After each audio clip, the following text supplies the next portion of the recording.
Well, hey there, my friend. Welcome back to the show. My name is Deanna Yates, and you are listening to episode 266 of the Wannabe clutter-free podcast. Today's episode is such a great one, especially if you've ever felt overwhelmed by decisions, overthought every opinion, or felt paralyzed by what other people might think, especially when it comes to decluttering or letting go of some of the things in your life. I'm chatting with Todd Smith today. He is the creator of the #1 podcast for highly sensitive people. And Todd helps HSPs reduce stress and break free from emotional overwhelm and overload so that they can experience more calm, clarity, and confidence. And honestly, who doesn't want that? There were so many overlaps between the work he does and how we can communicate to declutter the things in our lives. And so I think you're gonna really love it. In this episode, we're digging into the 3 secrets highly sensitive people need to make confident, aligned decisions without overthinking and collapsing under others' expectations. And we talk about how to trust your intuition, what to do when guilt shows up while decluttering, and how to protect your energy around people who just don't get it. It's honest, empowering, and super helpful, especially for those of us who feel everything deeply. And before this conversation, I actually would not have considered myself a highly sensitive person. I thought I had some tendencies, but as we dive into it, you're going to hear that I actually start to wonder where I fall on this scale.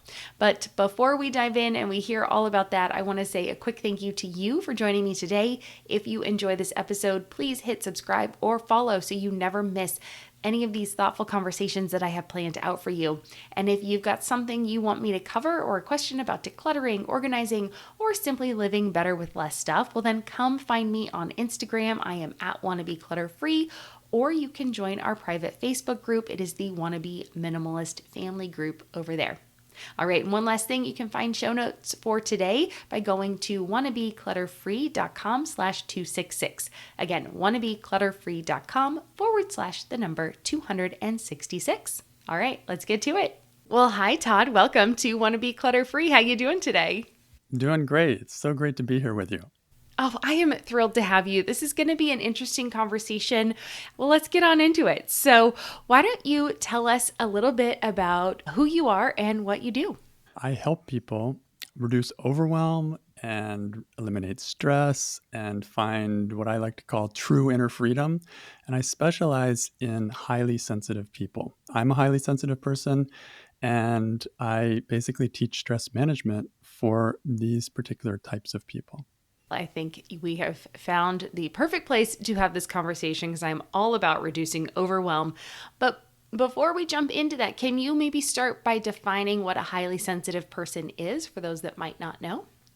Yeah, a highly sensitive person, sometimes we call them HSPs, is someone who is born with a nervous system that's more sensitive to stimulation, both external and internal. They call it sensory processing sensitivity, and it's present in about 15 to 20% of the population of the world, as well as in about the same percentage of many animal species. So it's kind of an interesting trait. It allows people with this trait to process information more deeply. And they also feel emotions more intensely. They notice subtle details in their environment. And this gives them a lot of strengths like empathy, creativity, intuition, rich inner lives. But it can also lead to overstimulation or stress or overwhelm. But the most important thing about it is that it's not a disorder. It's not a weakness. There's nothing wrong with being a highly sensitive person. It's just something you have to be aware of so that if that is your trait, you can take care of yourself so that you can really shine and use the gifts that come with that and stay away from overwhelm as much as possible. Ah, okay. I love what you said there about it's not a disorder. It's not, right? It's not a weakness, and it can be a big strength, actually, if we know how to tune into it and make it work for you and be able to reduce that overwhelm and stay out of that side of it. So, do you think a lot of the tactics and tools and things we're going to talk about work even if you're not a highly sensitive person? Absolutely. Yes. Stress is stress, and we all are sensitive. There's kind of a spectrum from super highly uber sensitive to everything in between. And stress, when we get overwhelmed, and we all have an overwhelm point, no matter how sensitive you are, it's just that people who have the highly sensitive trait, tend to get overwhelmed quicker. It's like I like to say there's a smaller bucket, and so it fills quicker. But even if you have a big bucket and it starts filling, then or it overflows, you're going to have similar kinds of issues. And the stress management is actually fairly much the same in a way. There are some differences, but it will be helpful to anyone. All right. Okay. I love that. Yeah. I like how you talked about that as a bucket. That's interesting. And I think that's a really great visual for people to understand. Like, okay, we all have stress and things that are pouring into our life. And obviously, if you have a smaller bucket, it's going to overflow faster than if you have a big bucket. So that's a really great visual for people to understand. Because I was thinking, like, I fall on that spectrum for sure. Like, for me, a lot of noise is really like, I can't deal with if my brain is filled with a bunch of things and there's a lot of noise going on. That is just like so triggering for me. But at the same time, I haven't really defined myself as a highly sensitive person, but I do, talking with you, I definitely fall on that spectrum for sure. So I love to know that it's not yes or no. Like, we can all be on here somewhere. Absolutely. I think we all are. And that is one of the defining characteristics is sensitivity to noise. Like I can't work with the door open and the TV on upstairs. Like I can't do that because my mind is like listening to that. So that's is one of the things as highly sensitive people we have to guardrail around. That's all. Okay, good to know. I like that word guardrail. That's really great. Okay, so you teach a powerful inquiry based process to help HSPs break free from chronic stress. Can you walk us through how it works and maybe share one of the 3 secrets as a sneak peek before we dive in further? Absolutely. Yeah. There are many ways to manage stress and to reduce overwhelm in life. And over time, I'm starting to teach more of these, and it's exciting. The one that I have the most training in, the depth of training I have, is something called the work of Byron Katie, which I don't know some of your listeners may be familiar with.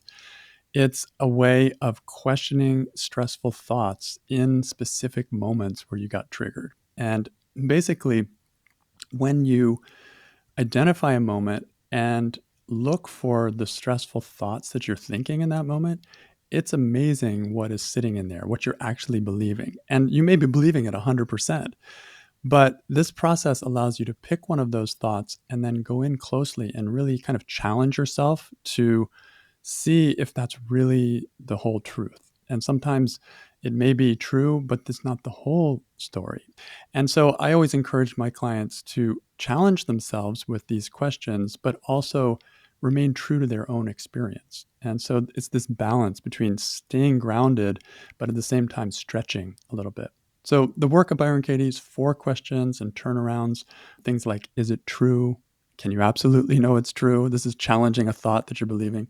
Or how do you react? What happens when you believe the thought?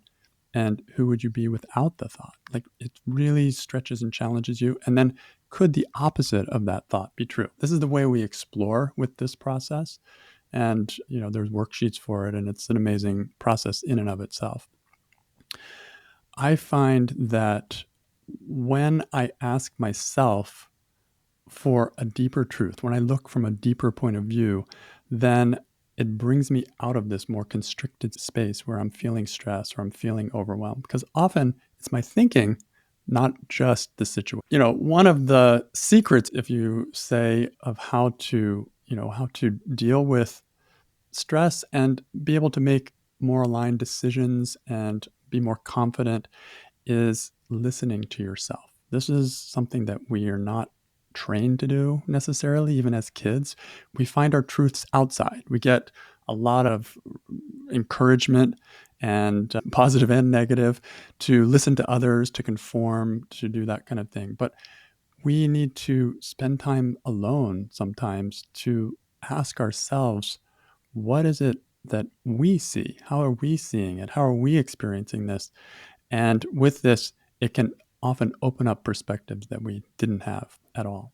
I love that. And I am familiar with the work of Byron Katie, and I've used it in my own life, and it is really eye-opening. And it does just take something that feels so charged, so negative, so just overwhelming, for lack of a better word, and can really flip it, right? It really can have this moment of like, okay, yes, maybe I'm feeling this way, but if somebody slights you, right? Like, and the thought is like, oh, they did that to get to on purpose, like to be mean, to do something mean, to cut me down.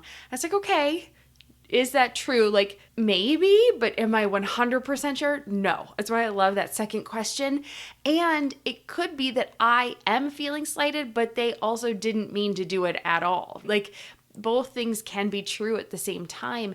And I find it very powerful. I'm so happy that I found it before our daughter goes into junior high, because I think there's so much that's going to come up in my life. And she is going to hate these 4 questions probably by the end of the 2 years, because I'm probably going to be asking them to her all the time. But I do think it is really interesting. And this idea of going into yourself, right? And really having those moments and those talks with ourselves, because you are right, we do, as humans, we have been told and conditioned and just brought up in a way of like the reflection of ourselves in other people. And we really should start within. And so, yeah, good point of bringing that back to that. Yeah. And like even in doing the work of Byron Katie, what's essential for me is listening to myself in that process. It can kind of get you in the habit of doing that. And it's easy to sometimes take a sort of a shortcut, if you will, and kind of do it intellectually, but that's not really the process. The real process is asking that question and letting that go inside of me and see what comes up outside, comes up to meet that. And for me, that's like more like meditation than some kind of an intellectual process. And it also integrates the inside and the outside. So that's something that for me has developed more over time as I've practiced it for now over like almost 20 years. But it's something that whether you're using a process like that or not, it's a really essential skill to begin to access or begin to develop in yourself is to listen. Like ask yourself, what do I think? What do I feel? And listen, because you may be surprised you actually have answers in there. That's a good point. I think sometimes we don't give ourselves enough credit to actually turn inward and listen for the answers within ourselves versus, yeah, having conversations with other people and trying to get their take on it and what they think we should do. Or, yeah, interesting.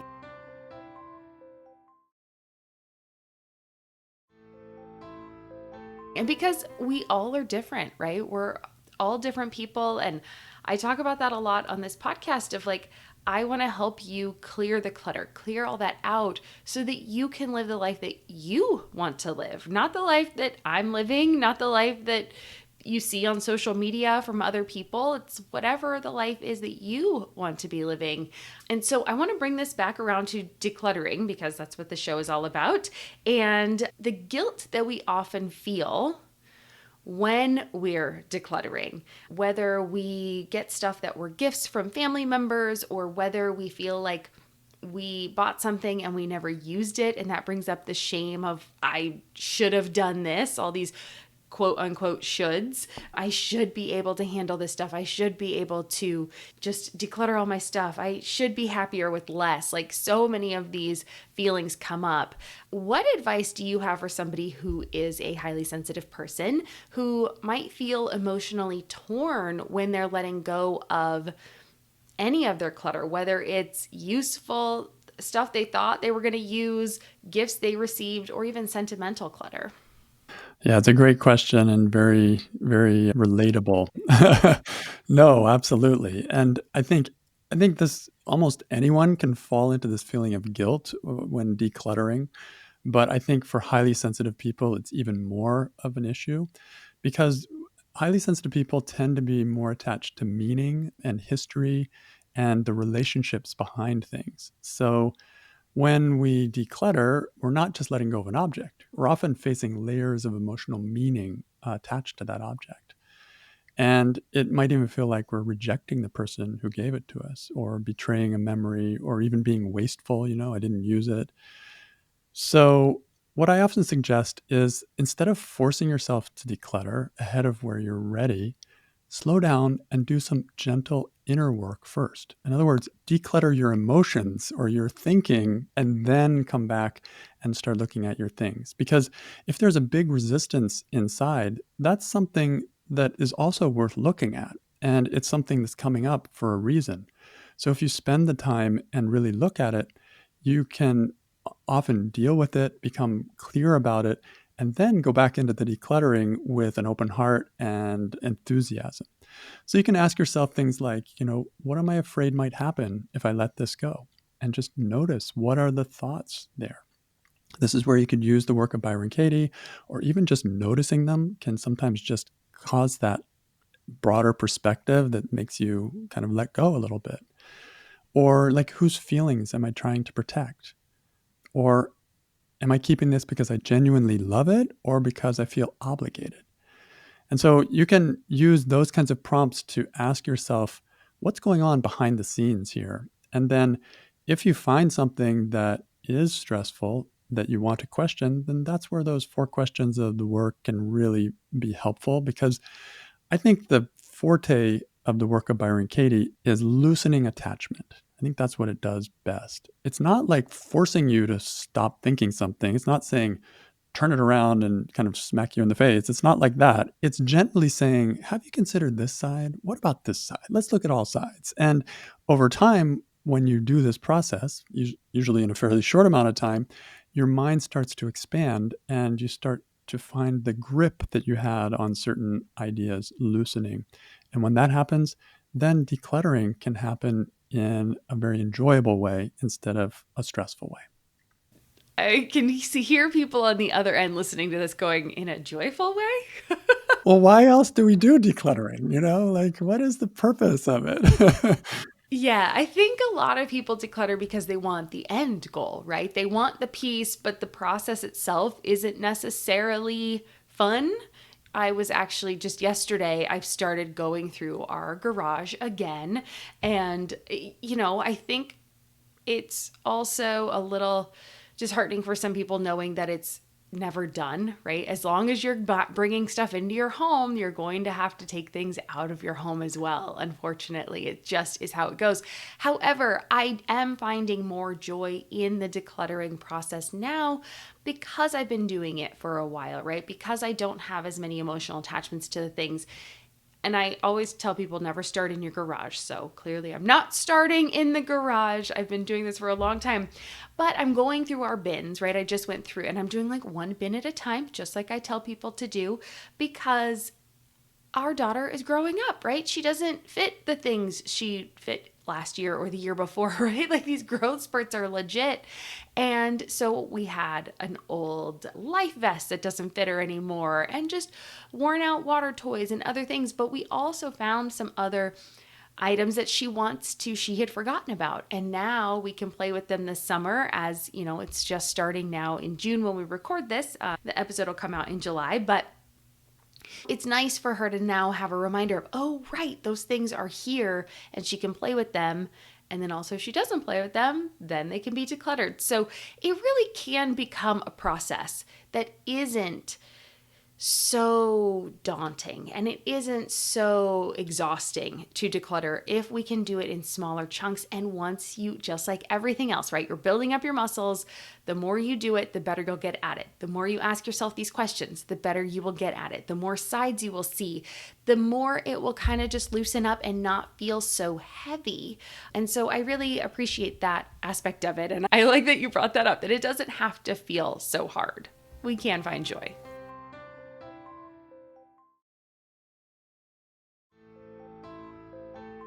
It's almost like a to-do list. When it's just bursting at the seams with too many things, it's overwhelming. But when you start to prioritize, and basically what you're saying is you're kind of decluttering. You're saying, these are the things that are important to me, and these are the things that aren't. And it's empowering. But yeah, it does take some discipline. It does take some effort as well. But I agree. It's a muscle that can be strengthened. And as it gets strengthened, it can serve you so well. Yeah, for sure.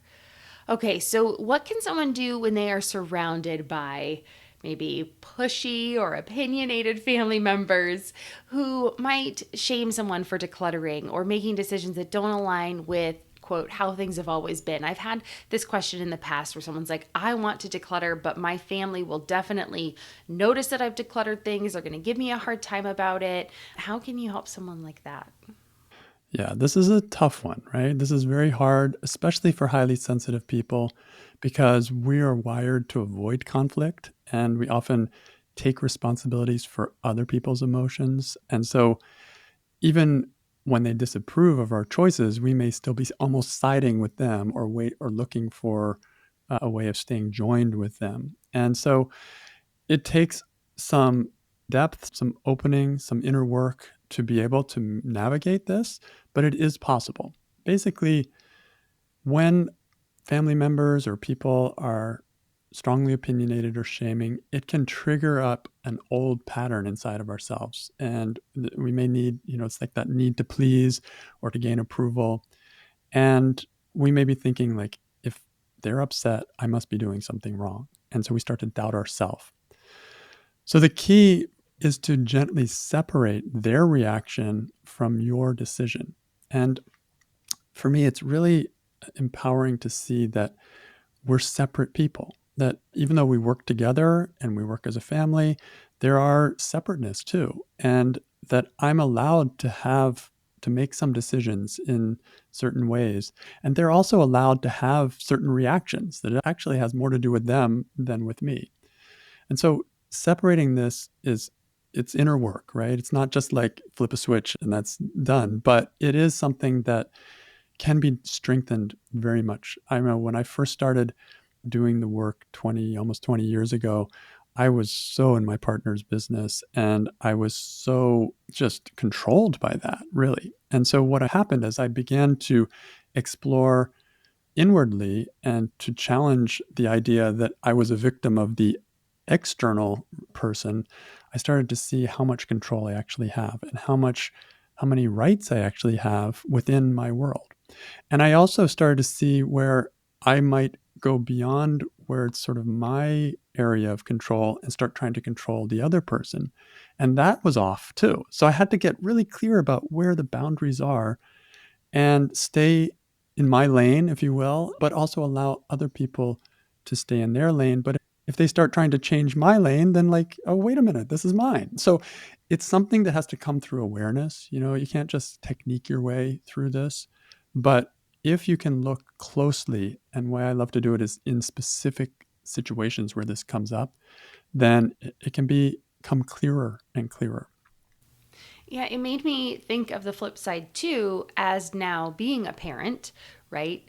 Making sure to that's a tricky line, right? Because you want to give them their space and not be all up in their business and getting in their lane too much, but also have the guardrails up there so that they can explore and figure out where they really want their lane to be, but also then having a moment of like, yeah, you might need to let go a little bit and try to not shame your children as maybe you have been shamed in the past. And again, that cycle is really hard to break, right? Because we do what we have been taught.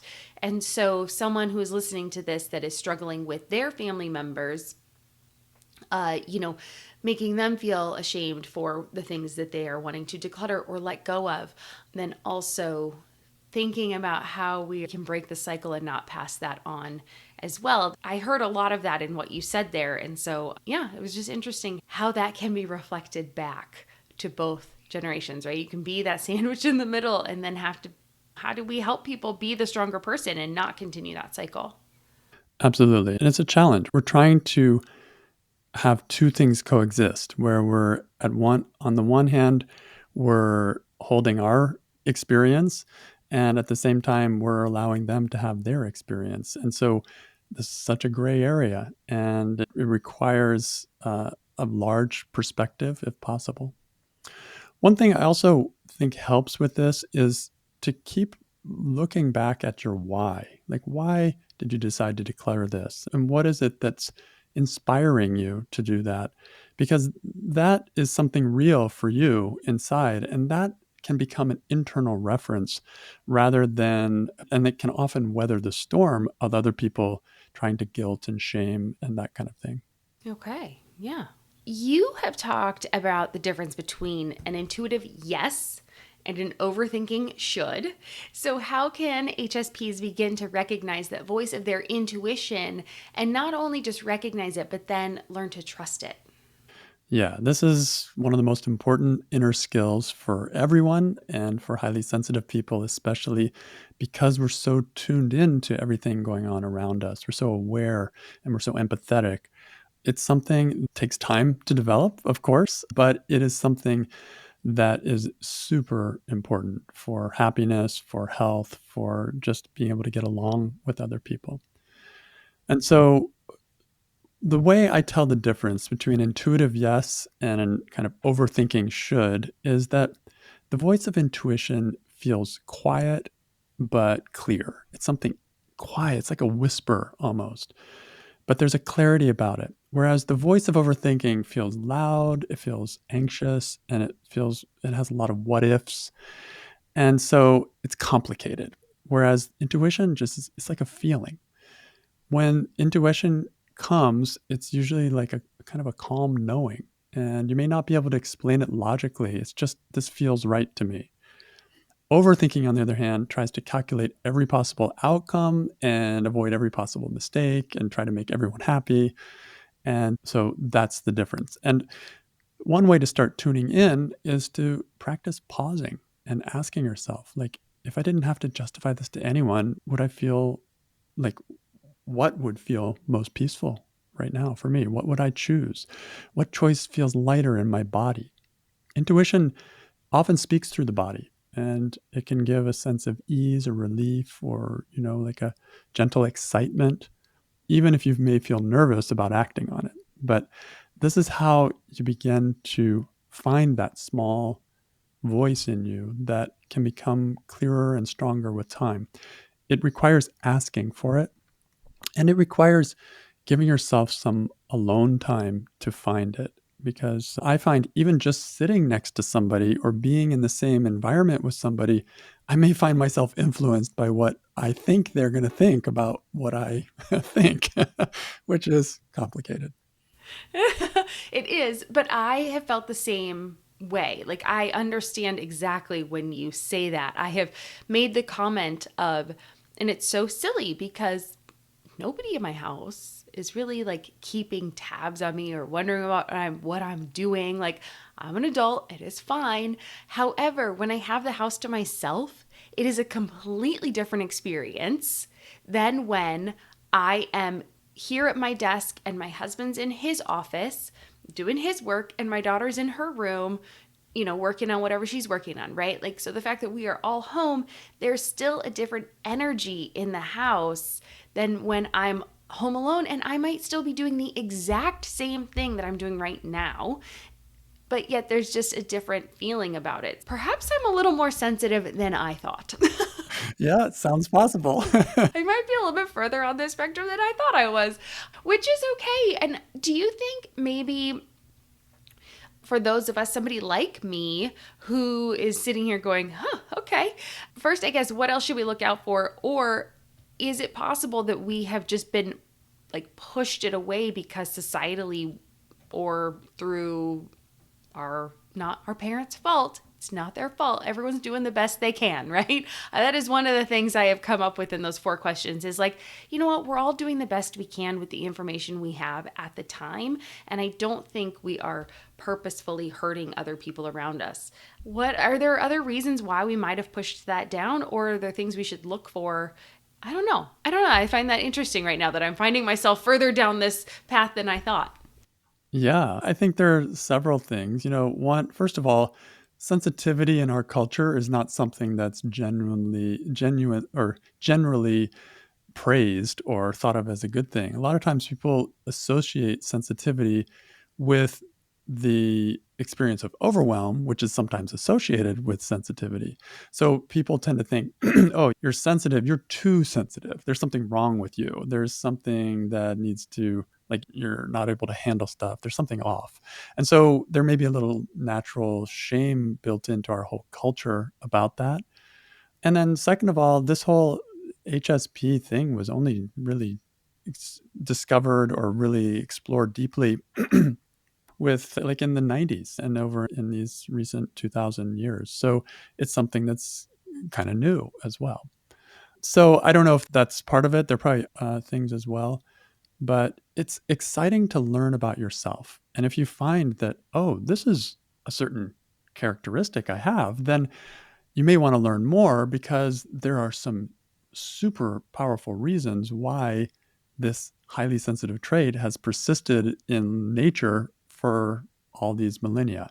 It's something that is actually evolutionary, it's something that's actually helpful for survival. And when you have a combination of people who are highly sensitive and people who are more action oriented, or more, maybe that's not the right word, but less sensitive, the combination gives extra strength. So, yeah, it's about getting to know yourself. I think that's really what I see anyway.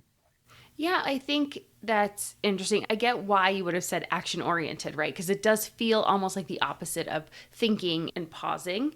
And also, what I found interesting is at the beginning, you said that a lot of the animal kingdom also has these traits. And so, evolutionarily, that does make sense. And if it's in both humans and other animal species, then yeah, that's so interesting. You want to talk about that a little bit more?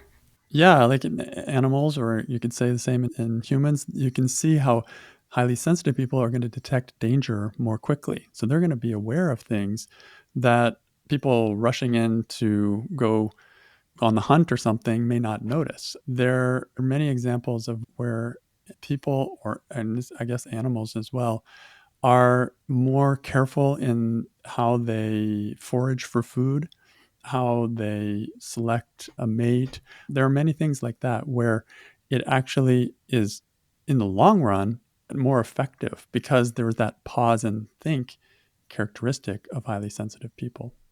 So interesting. All right. So, how can we start to tune out that external noise and train ourselves to listen to our own opinions and desires more often and have that, like you said, that quiet intuition? And the other word you used there that I thought was really interesting earlier was that justification. If I didn't have to justify this, what would I do? So, how can we start to, just tune in more? This is really the central challenge for many highly sensitive people, and I think for human beings in general. But as highly sensitive people, we tend to naturally absorb the emotions and preferences and opinions of others, and it may feel like our own voice gets drowned out in the noise. So, one of the most powerful ways to reconnect with your own inner voice is to practice separation before decision making. Like, go in a quiet place and consider what you think. And it might take time. I find that we are often impatient for like hearing this inner wisdom or inner direction.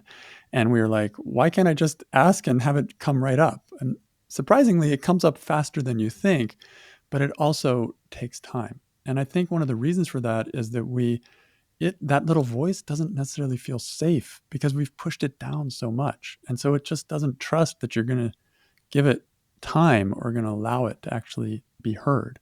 So somehow having some quiet time in your day, having quiet time when you need to make a decision, or taking time over several days or weeks or months or years to make a decision, allowing yourself to keep asking, okay, what do I feel? Which way do I feel? And not bouncing it off of too many different people because that's how it starts to get confused again. Like a game of telephone. Yeah, totally. Yeah. Okay. I'm going to think of that analogy now because you have, when you're playing a game of telephone, for those that don't know this game, right? Someone starts a phrase, usually a funny phrase that can get kind of jumbled up, and you whisper it around a circle, and then it comes back and you all laugh when it comes out completely different than it started. That's kind of how it makes me think of when I have this idea and I go ask this person and they give me this information. Then I go ask this person and they give me a completely different idea. How do you then, what's the word, reconcile those together? That makes it more confusing for you, and neither of those ideas might actually feel right to you. And then you add a layer of guilt of like, but if I don't do what this person said, then they're not going to think I, value their opinion, and I might make this person upset. And so it just adds so much more. So I can see how going internally would just really help calm all of that overwhelm. Although that is, I think, easier said than done when we've been, yeah. You're spot on. I mean, you describe it so perfectly. It's this trying to make all the different opinions work together and trying to make it into some cohesive whole. And highly sensitive people are really good at that. We're good at integrating all these opposites and making it all work in harmony. And that's amazing. But it's still not the same as asking yourself, what is it that you really feel? Like, what choice feels aligned with who I am and how I want to live? This is a personal choice. This has nothing to do with it affects other people, but it's not their decision to make. And so we often forget that we are allowed to even do that. And so giving time is super important. All right. So, what's one belief or expectation that you find that most highly sensitive people need to unlearn in order to make more confident and aligned decisions? What do I need to work on? Something like this: I have to make the perfect decision that keeps everyone happy and guarantees no mistakes. It's like we put this tremendous internal pressure on ourselves to get everything exactly right. And not just for ourselves, but for everyone else involved. And we want harmony, we want safety, we want certainty, and that can lead to paralysis and stress. But in real life, it doesn't work that way. Most decisions aren't final, they're steps. And you get to make adjustments and learn and grow along the way. And that's something we sometimes forget when we put this pressure on ourselves to come up with the completed project in one step. I can imagine with decluttering, it's like you suggest, starting with one drawer or starting with one bin or something that's just doable instead of having to take the whole garage on.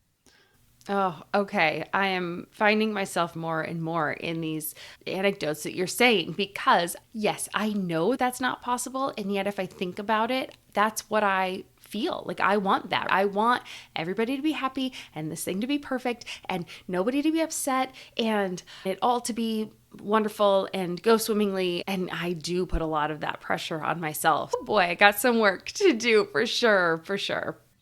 I do too. It's a part of our nature. And some of it you can't fight, like part of it, it is good to want harmony and it is good to want things to go well and to do a good job. All these things are good things. It's just about balance. And if I'm doing those to the exclusion of listening to myself or following little internal cues, then it loses that balance. So we're just saying, bring it back a step and see if we can reconnect with yourself and then go back out and continue doing what you're good at doing, which is making harmony and doing things well. Okay. All right. Good. Less pressure. Whew. All right. I'll take that off. Well, we started this and the sentence or the title of this talk are the 3 secrets highly sensitive people need to make confident, aligned decisions without overthinking or collapsing under other people's expectations. Did we get to all 3 secrets? I want to make sure I didn't miss anything before we wrap up. I think we touched on them, but let's just go through them to have them said explicitly. The first I already mentioned was listen to yourself. Finding your own truth inside is something that takes time and it may need alone time. You may need to ask and wait. But this is something that some people journal that can be very helpful. Some people talk with a very neutral person that can be helpful. But I think most important is asking, like spending time with yourself and really listening to your feelings. So if you're able to listen to yourself and find something you're interested in doing or direction, then the next step is trusting your wisdom. And so it's not easy. It takes courage to do this because there's going to be so many forces saying, no, don't do that. And you're going to have reasons that you'll be believing as well. But I think the idea is that it's coming more from, it's like you don't have to understand all the reasons for it. It's like this is why I say trust your wisdom. You don't have to understand why, all the details. It's more from the heart than from the mind. And so if you can find that little bit of heart and then hold it and use it as a touch point and keep coming back to it and referring back to it, then it can grow. And it also, I can say it takes humility to do this, because all you've got is a seed and you're telling people, oh, I've got a seed, but you've got this vision of a tree inside, but it's not a tree yet. So you can't say it's a tree. You have to be, okay, this is what I'd like to try. I'd like to plant this seed, and then we'll see. I like to water this seed. And it's holding on to something that you found within yourself. That's what I mean by trust your wisdom. And then the last secret here is to stay in your own business. And I mentioned this. Don't expect others to agree or to see what you see or read your mind or like it, because this is you creating something from the inside out. And you have a reference for what you found inside of you more than other people. And so you may have to do some compromise as well, but it's this navigation that we've talked about quite a bit here between finding and honoring this inner world, this inner direction that you have within yourself, but also listening to the real world and seeing if you can integrate the two. It's like there's no perfection in this. And that's a hard one to let go of. I tend to be a perfectionist, but it's how can I bring something out into the world and have it integrate with it and flow with it and not be disrespectful to other people in the process. Basically honoring my business, honoring your business, and allowing room for both. So beautiful. So beautiful. Todd, this has been wonderful. Where can people find you if they want to find out more and just, connect? Absolutely. Thank you. You can find me on Apple and Spotify. I have a podcast called Stress Management for Highly Sensitive People. You might enjoy a particular episode, How to Say No as an HSP, Gentle 3-Step Guide to Setting Boundaries Without Overwhelm. That's number 237. So feel free to check that out wherever you get your podcasts. And you can also, if you're curious more about the HSP trait and whether that's something you might have, you can also go to True Inner Freedom. That's my website. And you can take the HSP stress test there. And it'll give you a chance to explore how much sensitivity you have on that scale and what kind of stress levels are you dealing with. All right. Sounds good. We will have links to all of that in the show notes. So just click on through there and get that. I'm going to be taking that quiz myself because, as I said, I've been finding myself on the spectrum. I'm curious to see where I actually fall. So that's fantastic. But my favorite way to end every episode is with 3 rapid fire questions. And so the first one is, what does clutter-free mean to you? Clutter-free to me means that my mind and emotions are as clutter-free as my garage or my computer. All right. Yeah, that internal work for sure. Number 2, what is making you happy right now or in this season of your life? Well, you've got me on the theme of decluttering.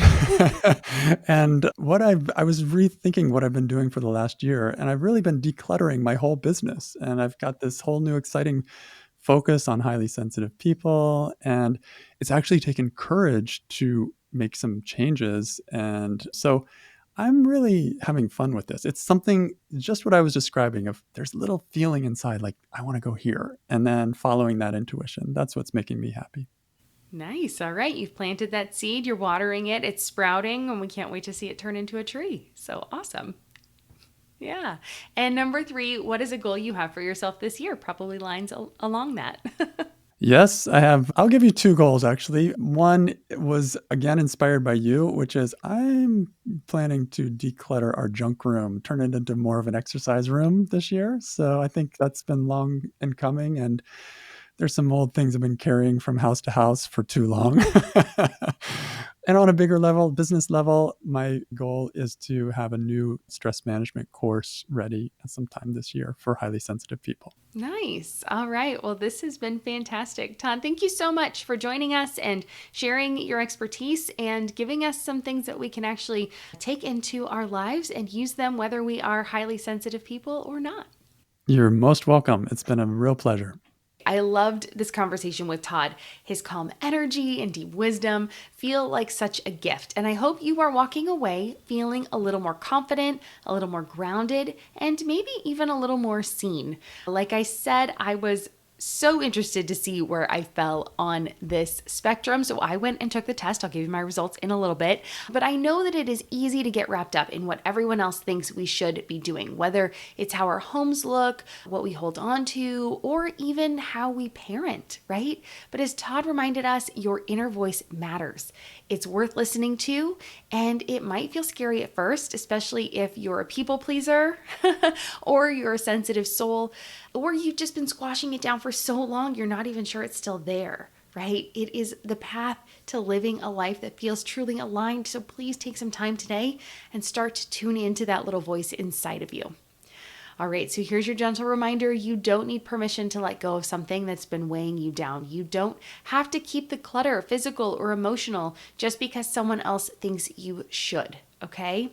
And like I said, I took that test. I found out I am on the scale. I'm just over. I think if you hit 5, it's that's the number, and I'm just over 5 overall. And there were some areas where I definitely was more sensitive than others. And so I think that is just such a great way to be able to look inside and see where it affects you. So I'm going to pull up my scores right here, so I have it for you. Yeah, so overall stimulation, right? So overstimulation, I'm a 6.6 out of 7. So that is why I can't have a lot of stuff around me. That makes sense now why I want to have less stuff and why I want to clear it out, because it does help with my mental health, right? And I just talked about that on a recent episode. So go on back and look at the one about calming your mind, and it makes a lot more sense. I'm not really sensitive to positive experiences. That one's under social sensitivity. I'm not depth of processing. I'm not on the oversensitive side or highly sensitive side, which makes sense to me. But emotional reactivity, I struggled there, and sensitivity to details, I'm just barely on the cusps. So it makes sense. As we were talking about that conversation, I was like, no, I'm hearing myself in a lot of this. And the test results did prove that. So if you're interested, go check it out. We have the link in the show notes where you can do that as well. All right, but I want to now turn it to you. I want to hear your thoughts. What resonated with you the most? Head on over to Instagram. I'm at Wannabe clutter-free over there, and leave a comment on the reel for this episode and share your stories. Let us know. Did you take the test? What did you think? Come join in the conversation with Todd and I. Or come on over to my private Facebook group and join in that conversation there. It's the Wannabe Minimalist Family Group, and we can keep the conversation going. And if you found this episode helpful, I would love it. It would mean the absolute world to me if you would leave a rating and a review. You can find me on Apple or on Spotify, and these episodes are also on YouTube. So if you prefer that format as well, maybe you're over there, leave a comment below and let me know. And of course, feel free to share it with a friend, anybody who could use a little more clarity and calm in their life. I would love to have them on board as well. All right, huge thanks to Todd for being here and for sharing his powerful insights. You can find links to everything we talked about again at wannabeclutterfree.com/266. And thank you to you for spending part of your day with me. I really appreciate it. Until next time, take care, keep things simple, be open to letting go of more, whether that is physical or mental or emotional. And remember, I believe in you. I know you can do it. I'm Deanna Yates, and you've been listening to Wannabe Clutter-Free. I'll see you next week. Cheers.